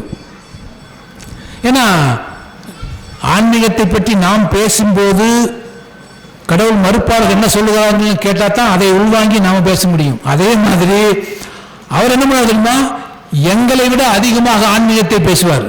ஆன்மீகத்தை தெரிந்து வைத்து பேசுவதாக முடியும். வேதங்களையும் உபநிதங்களையும் பிரிச்சு மேய்ஞ்சவர் அவர். நீங்க அவர் பேச்சை கேட்டா வேதங்களையும் உபநிடங்களையும் அப்படி அற்புதமாக எடுத்து காட்டுவார். அவர் என்ன சொல்லுவாரு, கடவுளை நாகராய சொல்றோம், உங்க மாணிக்கவாசகர் தானே சொன்னாரு, வானாகி மண்ணாகி வழியாகி ஒளியாகி. நீ வானமாக இருக்கிறாய், மண்ணுமாக இருக்கிறாய், காற்றாக இருக்கிறாய், வெளிச்சமாக இருக்கிறாய், இருட்டாக இருக்கிறாய், உண்மையாக இருக்கிறாய். நீ இருக்கிறாய், உண்மையுமாய் இன்மையுமாய் இல்லாதவனாய் இருக்கிறாய். மாணிக்கவாசகர் சொல்றாரு, அதான் சொல்றாரு. இல்லாதவன் உங்க மாணிக்கவாசகர் சொல்றாரு. சொல்லுவாரு, உண்மையுமாய் இன்மையுமாய் யான் எனதென்று அவரை கூத்தாட்டு வானாகின்ற நான் எனது என்று நான் இப்படி பேசிட்டு இருக்கேன் இல்லையா, அந்த ஆணவத்தை அழிப்பவனாகவும் அவன் இருக்கிறான். அப்படிங்கிறதுதான் அதுல உள்ள உண்மை தத்துவங்க.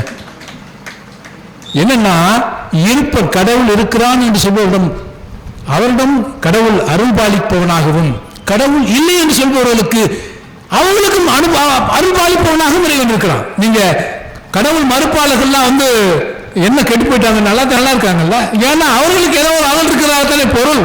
அப்போ எல்லாவற்றுக்கும் ஏதோ ஒரு அருள் இருக்கிறது என்பதை மாணிக்கவாசகர் பேசுறாருங்க. நிறைய பாடல் நீங்க மார்கழி மாசங்கிறதுனால திருப்பாவை பாடுவது எப்பவும் வழக்கம். 30 பாடல்கள் கோவை நாச்சியார் பாட திருப்பாவை 30 பாடல்கள் பாடும் போது திருவம்பாவையும் சேர்த்து பாடுவது வழக்கமாக இருக்கிறது. திருவம்பாவை பாடியது மாணிக்கவாசகர், திருவாசகத்தில் இருக்கு. திருவம்பாவை 20 பாடல்கள். ஆனா இங்க திருப்பாவை 30 பாடல்கள். மாதத்துக்கு ஒரு நாளைக்கு 30 நாளைக்கு பாடும்போது 30 பாடல் வந்துருது. ஆனா திருவம்பாயில 20 பாடல் தான் இருக்கு. என்ன செய்யுதுன்னு யோசிச்ச பெரியவர்கள் என்ன பண்ணாங்க, திருப்பணி எழுச்சியிலிருந்து ஒரு 10 பாட்டு எடுத்து போட்டு 30 பாடல் ஆக்கி திருப்பாவையும் திருவம்பாவையும் பாடுகிற ஒரு வழக்கத்தை நமக்கு கொண்டு வந்தார்கள். ஏன் மார்கழி மாசத்துல இதெல்லாம் பாடணும்? காலை 4 மணிக்கு எந்திரிச்சேன்னா வேலை இல்லையா அப்படின்னு சில இளைஞர்கள் இப்பவும் கேட்கிறாங்க. அதுக்கு ஒரு அறிவியல் பூர்வமாக உண்மை இருக்கிறது. இன்றைக்கு அறிவியல் என்ன பேசுகிறது என்றால், வானத்தில் இருக்கிற ஓசோன் மண்டலம் மார்கழி மாதம் காலையில 4 மணிக்கு பூமிக்கு அருகில் வருகிறது என்பதை கண்டுபிடிக்கிறார்கள். இந்த ஓசோன் மண்டலம் நம்ம பூமிக்கு அருகில் வந்தா நம்முடைய உடல் ஆரோக்கியத்திற்கு உகந்தது என்பதையும் இன்றைக்கு அறிவியல் பேசுகிறது. அப்போ காலையில மார்கழி மாசம் எந்திரிச்சு திருப்பாவையும் திருவம்பாவையும் பாடும்போது ஓசோன் மண்டலமும் உங்களிடம் அப்படியே உரையாடுகிறது. உங்களை அது ஆரோக்கியப்படுத்துகிறது, மென்மைப்படுத்துகிறது, செம்மைப்படுத்துகிறது. திருவம்பாவை அந்த திருப்பாவை பாடுவது கிட்டத்தட்ட அதே பார்த்தான். பெண்கள்லாம் தூங்கி கொண்டிருக்கிறார்கள். அவர்களை எழுப்புவது ஆதியும் அந்தமும் எல்லாரும் பெரும் சோதியை யாம் பாடக் கேட்டேயும் வாழ்தடங்கன் மாதே வளருதியோ வன் செவியோ நின் செவிதான் மாதேவன் வார்கழல்கள் வாழ்த்திய வாழ்த்தொலி போய் வீதிவாய் கேட்டெழுமே வெம்மி வெம்மி மெய்மறந்து போதார் அமளியில் மேல் நின்றும் புரண்டும் இங்கு ஏதேனும் ஆகாய் கிடந்தால் என்னே என்னே ஈதே எம் தோழி பரிசேலோர் எம்பாவாய்.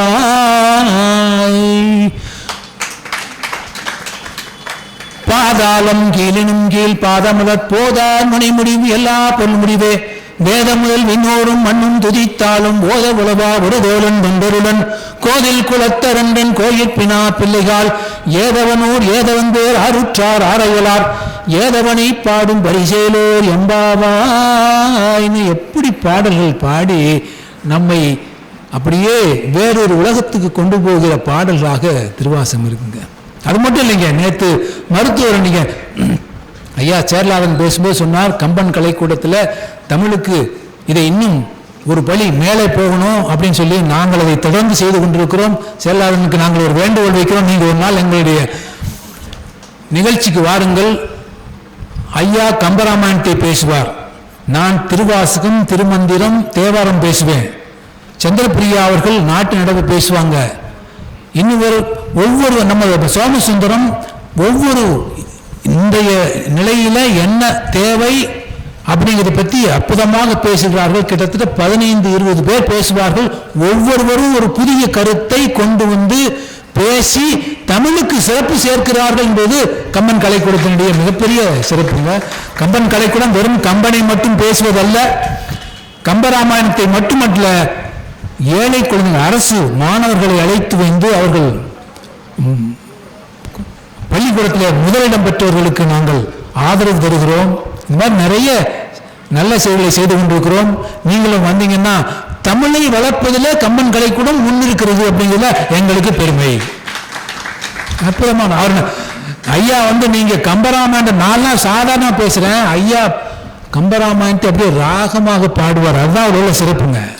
அவரு இந்த கும்பகர்ணனை எழுப்புவாங்க தூக்கத்திலிருந்து, அதுக்கு ஒரு பாட்டு பாடுவாரு, உலக்கையால் இடிக்கிற மாதிரி ஒரு பாட்டு இருக்கும். அப்படி அற்புதமான பாடல்களை பாடுவார். அதே மாதிரி மாணிக்கவாசகரும் பாடி வச்சிருக்காங்க. முத்து நல் தாமம்பு மாலை தூக்கி முளைக்குட தூபம் நல் தீபம் வேமின் சக்தியும் சோமியும் பானகலும் நாமகளோடு பல்லாண்டி சேமின் சித்தியும் கௌரியும் பார்ப்பதியும் கங்கையும் வந்து கவரி ஒன்மின் அத்தன் ஐயாரன் நம்மானை பாடி ஆடப்பச்சுன்னும் இடித்து நாமே. கோயிலுக்கு சுண்ணாம்பு இடிக்கிறாங்க.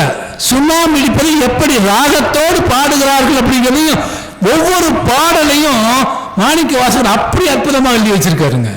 இது மட்டும் இல்லைங்க, எத்தனை பாடலாம். பூவேறு கோனும் பிறந்த ரணம் தொப்பமைந்த நாவேறு சோதியும் நாடனனும் நான்மறையும் மாவேறு சோதியும் வானவரும் தாமரியா சேவேறு சேவடிக்கே சென்றுதாய் கோத்தும்பி நானாயன் உள்ளமாம் ஞானங்களார் என்னை யாரறிவார் வானோபிரான் என்னை ஆண்டிலனே மதிமயங்கி ஊனார் உடையலையில் உந்தலிதேர் அம்பலவன் தேனார் கமலமே சென்றுதாய் கோத்தும்பி. இந்த பாடல இளையராஜா திருவாசகம் போட்டிருக்காங்க. இந்த பாடலை இளையராஜாவும் ஒரு மகளும் பாடியிருப்பாங்க. இதை கேட்டீங்கன்னு வைங்க, திருவாசகத்தை உங்களால் மறக்கவே முடியாது. அப்படி அற்புதமான மெட்டமைத்து பாடிய அந்த பாடல் நான் பாடுறது ஒன்றும் இல்லை. நீங்க முடிஞ்சா அந்த பாடலை திருவாசகத்துல இந்த பூவேறு கோனும் பிறந்தனும் பொற்பமைந்த கோத்தும்பி பாடலை அவருடைய பாடலை கேட்டீங்கன்னு வச்சுக்கோங்க, அற்புதமா இருக்கும். மாசற்ற சோதி மலர்ந்த மலச்சுடரே தேசனே தேனாரமுதே சிவபுரனே பாசமாம் பற்றறுத்து பாரிக்குமாரியனே நேசரை புரிந்து நெஞ்சில் வஞ்சம் கேட பேராது நின்ற பெருங்கருணை பேராரே ஆறாமுதே அளவிலா பெம்மானே ஓராதார் உள்ளத்து ஒளிக்கும் ஒளியானே. இந்த பாட்டெலாம் ஏன் சொல்றேன்னா, இவர் இந்த திருவாசகத்தை இளையராஜா பாடுறதுக்கு இங்கே இல்லை, இங்கே லண்டன் போய் அந்த சிம்பனி குழுவோட இணைந்து அந்த இசையமைத்து பாடி இருக்கிற அதுல ஒரு ஆங்கிலேயர் பாடின பாடல் வருங்க. இந்த மாசற்ற சோதிக்கு பின்னாடி பேக்ரவுண்ட் மியூசிக் பிஜிஎம் சொல்றாங்க. இன்னைக்கு இந்த பிஜிஎம்லாம் அவர் முன்னாலே எத்தனையோ போட்டாருங்க. அந்த பாடல்கள்ல அந்த பேக்ரவுண்ட் மியூசிக் கேட்டுச்சுங்க, அப்படியே அது அந்த இரவு நேரத்தில் அதை போட்டு படிச்சுன்னா தலை சுற்றி போகும். அப்படி அற்புதமான பாடல்கள் இந்த திருவாசகத்தில் இருக்குங்க. திணைத்தனை உள்ளதோ பூவினில் தேனுண்ணாதை நினைத்தொரும் காந்தொரும் பேசுந்தொரும் அனைத்துனும் உன்முக ஆனந்த தேன் செறியும் குனிப்புடையானுக்கே சென்றுவதாய் கோத்தும்பி. கொஞ்சத்தை முடிச்சுக்க.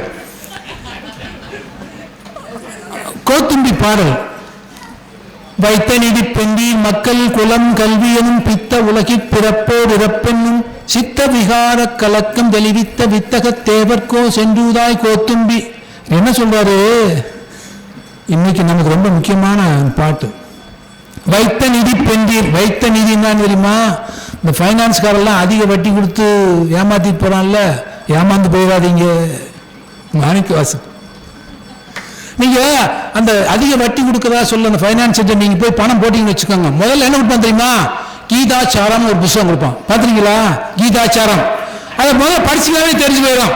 இன்று உன்னுடையது, நாளை வேறொருடையதாகிறது. நீங்க போடுற பணம் நாளைக்கு அது என்னுடையதாக போகிறது, உங்களுக்கு திரும்பி வராது. அவன் சரியாத்தான் சொல்றான், நாம தான் புரிஞ்சுக்காம போட்டுட்டோம்.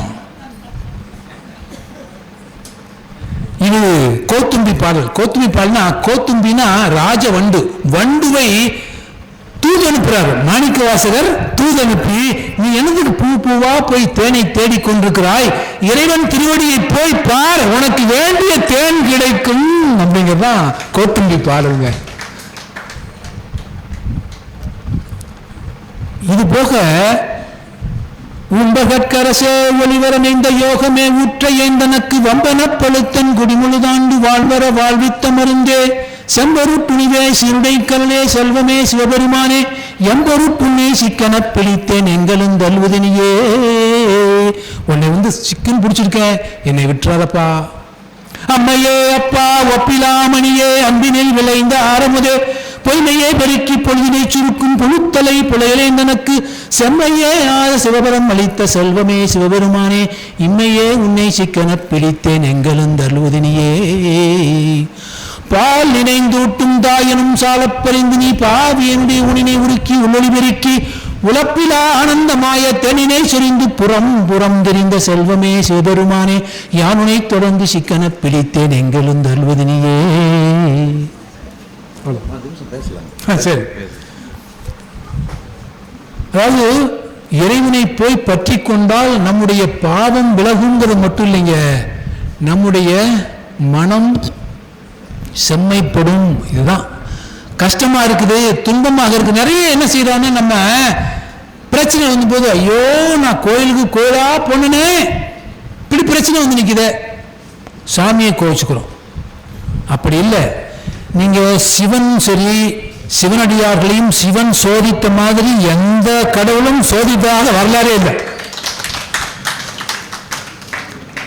சிவனை வழிபடுபவர்களுக்கு சோதனை மேல் சோதனை வந்து கொண்டே இருக்கும். ஆனா அது என்ன தெரியுங்களா விசேஷம், அது என்ன சிறப்பு என்றால்,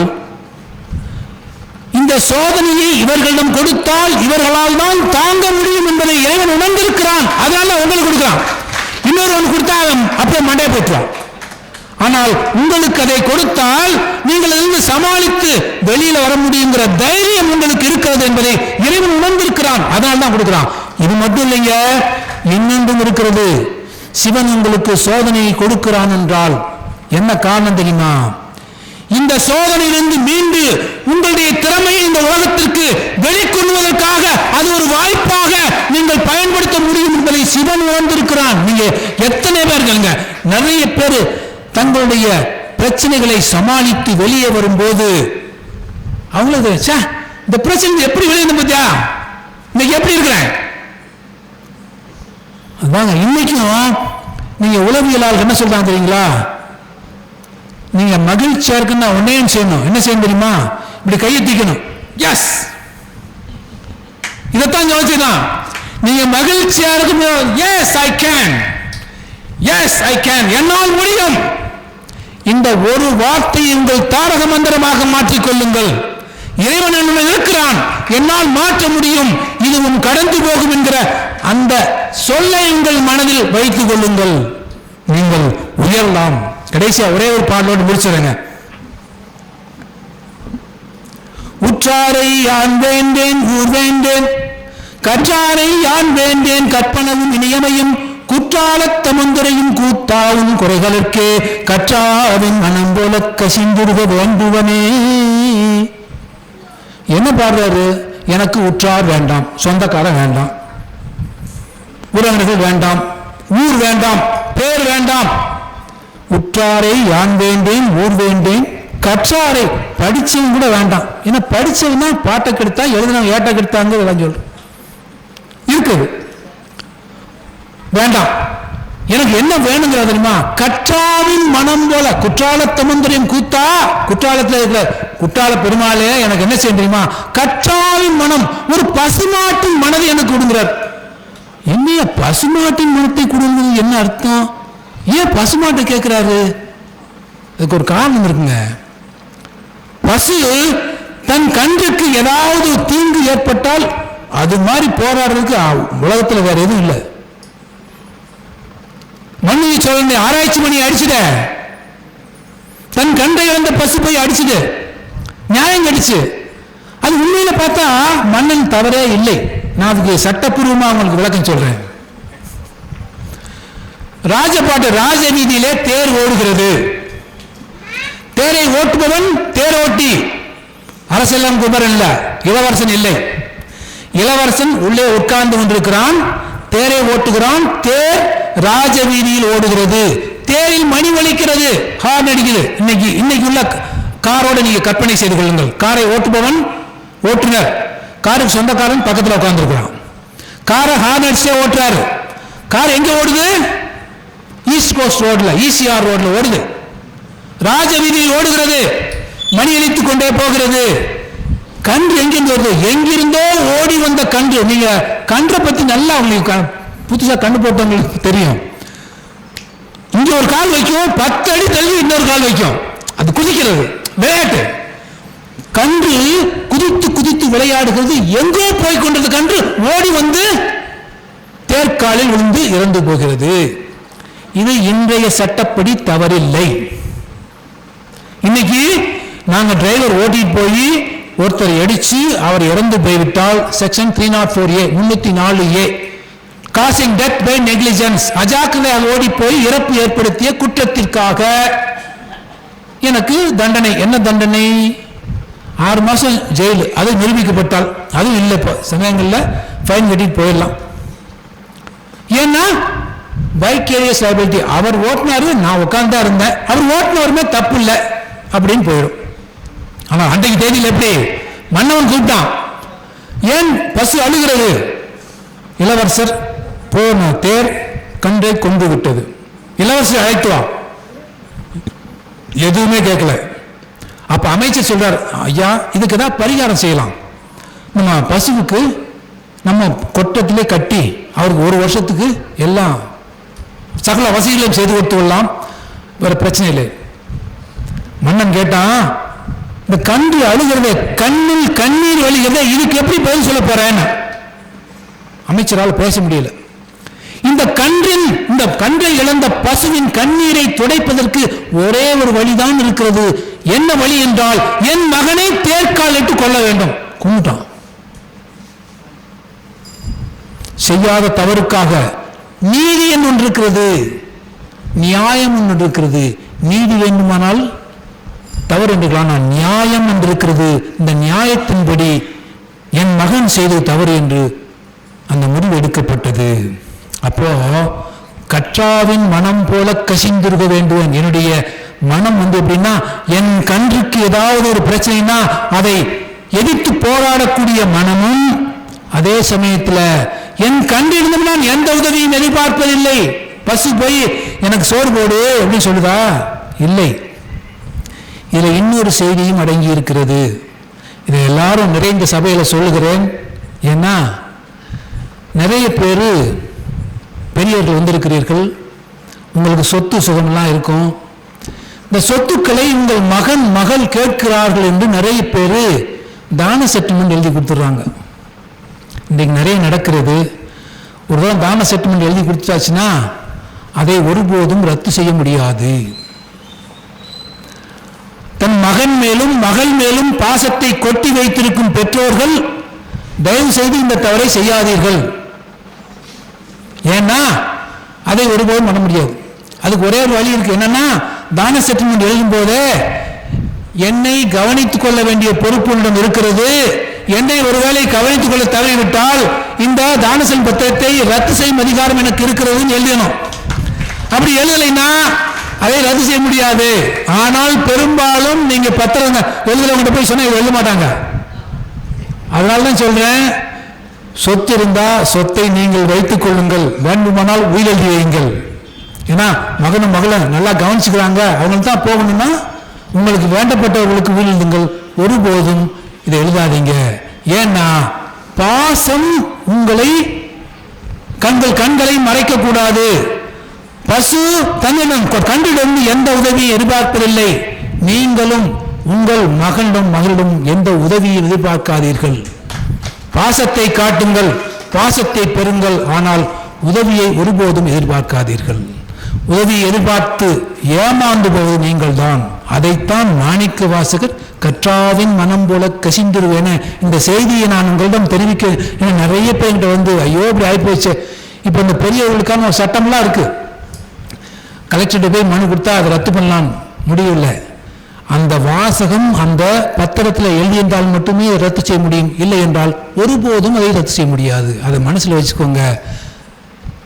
இப்படிப்பட்ட ஒரு அற்புதமான திருவாசகத்தை நான் உங்கள் முன் பேசுவதற்கு வாய்ப்பளித்ததற்கும் இதை அமைதியாக இருந்து இவ்வளவு நேரம் கேட்டவர்களுக்கும் என்னுடைய சிறந்தாண்ட வணக்கத்தை சொல்லி வாய்ப்புக்கு நன்றி பாராட்டி விடைபெறுகிறேன். நன்றி, வணக்கம். இன்றைக்கு அன்னமார் திருக்கோவிலுடைய பெரும் சிறப்பு வாய்ந்த இந்த கும்பாபிஷேக விழாவை சிறப்பாக நடத்தி எண்ணற்ற திருப்பணிகளை செய்து கொண்டிருக்கக்கூடிய மரியாதைக்குரிய அன்பு சகோதரர் துர்கா மெட்ரிக் கோட்ஸினுடைய உரிமையாளர் வசந்தகுமார் அவர்கள் ஐயா அவர்களுக்கு மாலை அணிவித்து கௌரவிக்கின்றார்கள்.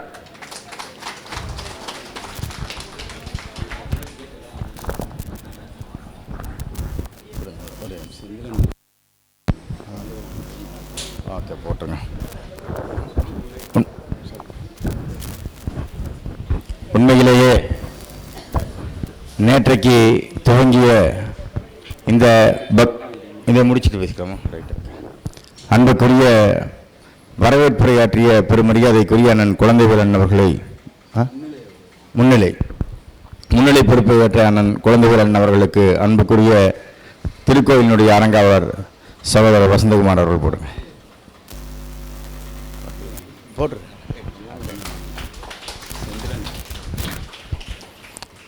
வரவேற்புரையாற்றிய அருமைக்குரிய சகோதரர் செந்தில்குமார் அவர்களுக்கு திருக்கோயிலினுடைய அரங்காவர் அருமைக்குரிய சகோதரர் வசந்தகுமார் அவர்கள் சரி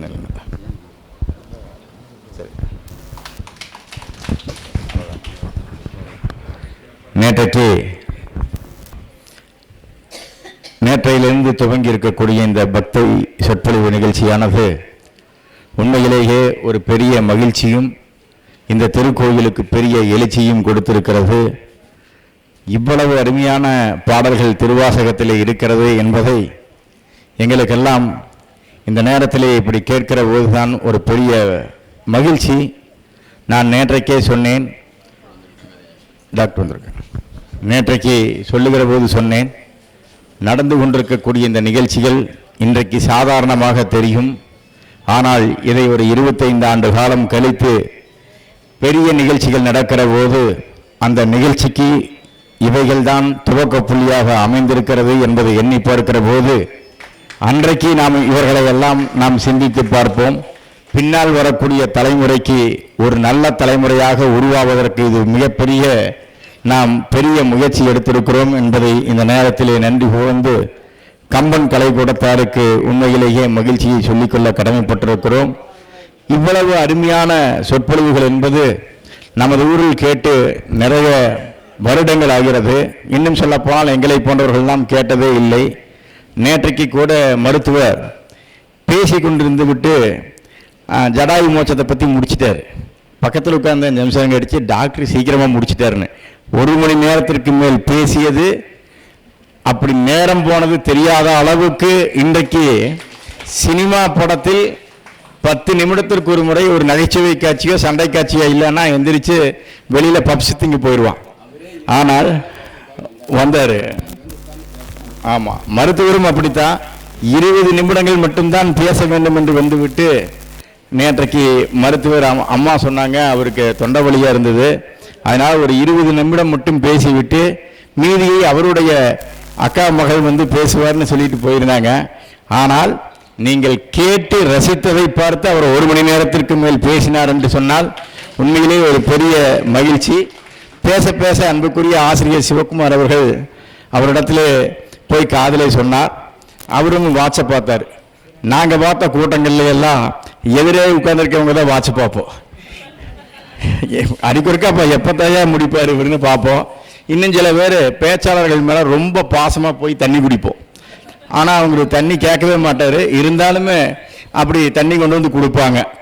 அப்படி தண்ணி கொடுக்கறதுல நிறைய தடவை எனக்கும் தண்ணி கொடுத்துருக்காங்க. கொடுத்துட்டு ஆமாம் ஆமாம் தண்ணி கொடுத்துருவாங்க. அப்படி தண்ணி கொடுத்துட்டு காதுக்குள்ள ஒரு வார்த்தை சொல்லிட்டு போயிடுவாங்க, ஐயா முடிச்சிருங்க அப்படிமா. ஏன் தம்பி அப்படின்னு கேட்டால் இல்லைன்னா அவங்க உங்களை முடிச்சிருவாங்கன்னு. இப்படி பல வகைகளில் பேச்சில் வந்து ஒரு திண்டுக்கல் யூனி கூட ஒரு பட்டிமன்றத்தில் சொல்லுவார். இதை போல பெரிய கூட்டம் ஆயிரக்கணக்கான இருக்கையெல்லாம் போட்டிருந்தது. ஊரெங்கு ஒளிபெருக்கி வச்சிருக்கு. பேசிட்டு இருக்கிறாங்க. உட்கார்ந்துருந்தவங்களே 10 பேர் தான். பேசிட்டு இருந்த நாட்டாமை எந்திரிச்சு, விழா ஏற்பாடு பண்ண நாட்டாமை எந்திரிச்சு வீட்டுக்கு போறாரு. இவர் கேட்கிறாரு, அன்புக்குரிய ஐயா அவர்கள் 2 மணி நேரம் பேசுவாருன்னு இருக்காரு, ஆனா நான் 10 நிமிஷத்துல கிளம்பிடுவேன் இருக்காரு.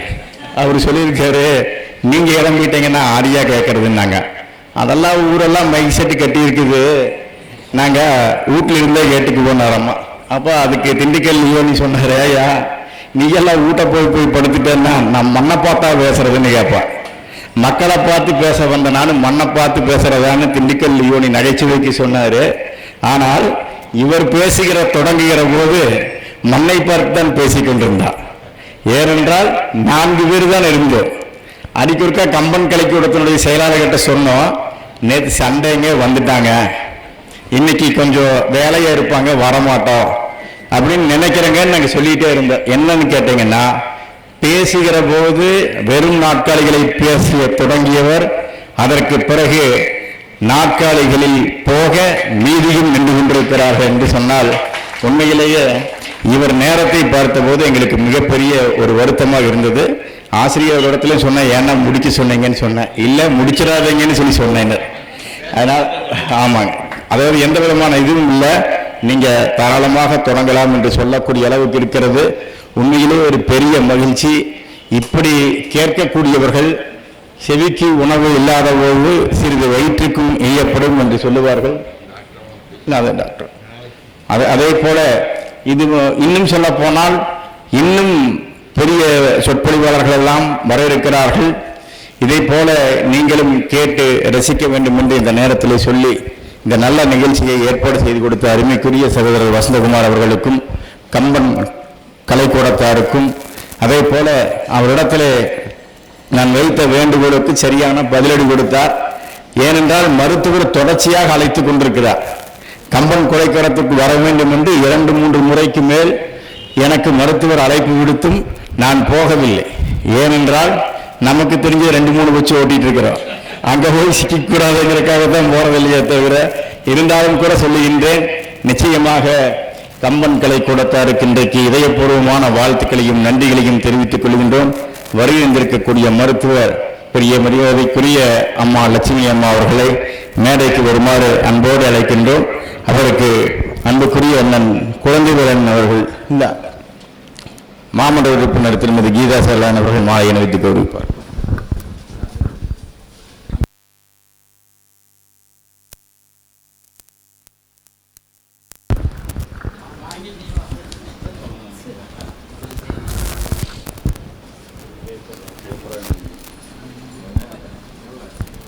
மரியாதைக்குரிய மருத்துவர் அம்மா லட்சுமி அம்மாள் அவர்களுக்கு நமது வார்டினுடைய மாமன்ற உறுப்பினர் சகோதரி கீதா சேரலாதன் அவர்கள் சால்வை அணிவித்து கௌரவிக்கின்றார். இரண்டாவது நாளாக நடைபெற்ற இந்த மாபெரும் சொற்பொழிவு நிகழ்ச்சிக்கு வருகை இங்கே அமர்ந்து ஐயா அவர்கள் ஆற்றிய சொற்பொழிவை இங்கே அமர்ந்து கேட்டுக்கொண்டிருக்கக்கூடிய அத்தனை நல்லங்களுக்கும் திருக்கோயில் நிர்வாக கமிட்டியின் சார்பில் மனமார்ந்த நன்றியை தெரிவித்துக் கொண்டு ஜனவரி 3ஆம் தேதி வரை தொடர்ந்து ஒவ்வொரு நாளும் ஒவ்வொரு தலைப்பில் விழாக்கள் நடைபெற இருக்கின்றது. அந்த வகையிலே நாளை தினம் தெய்வம் இருப்பது எங்கே என்கின்ற ஒரு தலைப்பில் சொற்பொழிவாளர் தமிழ் தென்றல் முனைவர் ஐயா எஸ்டி கலையம்புதன் அவர்கள் கலந்து கொண்டு ஒரு மாபெரும் சொற்பொழிவு ஆன்மீக நிகழ்ச்சியை நிகழ்த்துள்ளார்கள். ஆகவே நமது ஊரை சேர்ந்த தாய்மார்கள் ஆங்காங்கே பக்கத்து வீட்டில் இருக்கிறவங்கிட்ட சொல்லுங்க, இந்த மாதிரி அன்னமார் திருக்கோயிலில் தினந்தோறும் சொற்பொழிவு இருக்கிறது என்று நீங்கள் எல்லாம் அவர்களிடத்தில் சொல்லி இன்னும் நமது ஊரை சேர்ந்த எண்ணற்ற தாய்மார்கள் இங்கே வருகை இந்த சொற்பொழிவிற்கு மிகப்பெரிய ஒரு ஆதரவினை கொடுத்து நமது ஊரை பெருமைப்படுத்தும் விதமாக அனைவரும் கலந்து கொள்ள வேண்டும் என்று கூறி நன்றியினை கூறி விடைபெற்றுக் கொள்கிறோம். நன்றி.